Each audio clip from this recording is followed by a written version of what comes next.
Jason and the Argonauts, Theseus and the Minotaur, Perseus and Medusa, the Mermaid and Magic Comb, King Arthur and the Knights of the Round Table, the Legend of Robin Hood.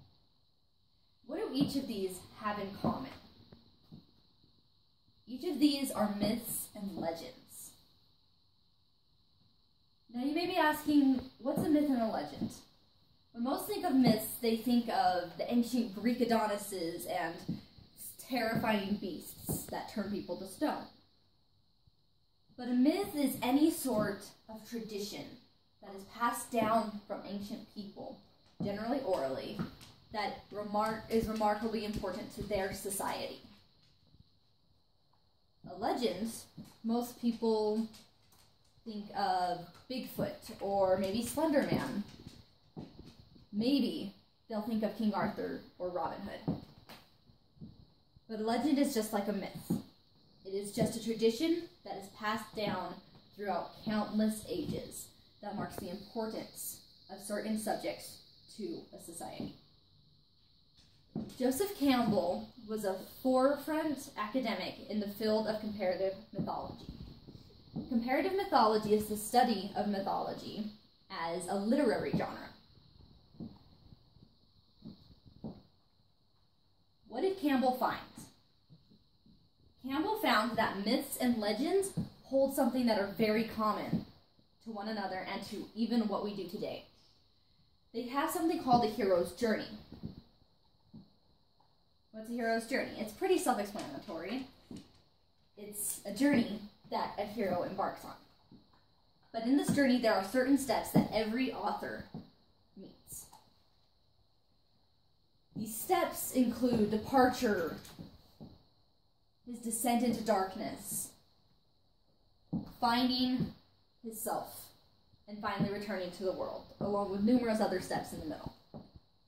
Each of these are met by ancient myths and legends countless times over.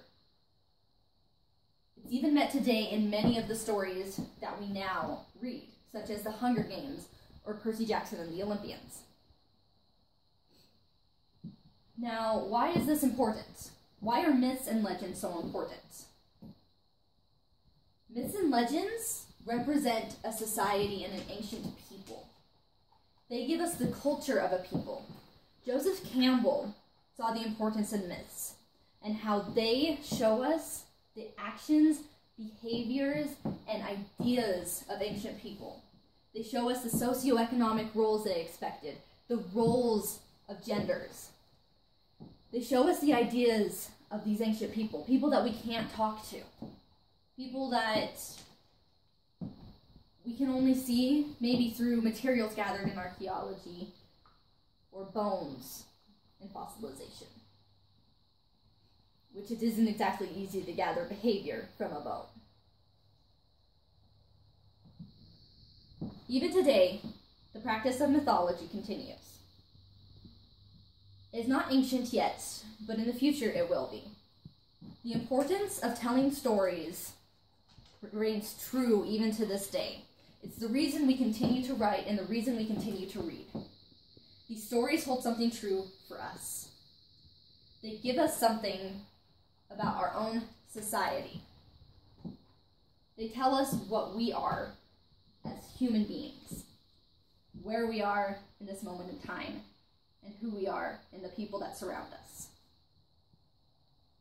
Next time you're watching The Legend of Hercules, whether it's a big blockbuster movie or a simple video, or whether you're watching or reading The Legend of Robin Hood or The Legend of King Arthur, remember, these myths and legends are connections to our ancient past. These myths and legends are connections to the people who came before us, who led us to who we are today. These myths and legends of the ancient past show us who we are to become.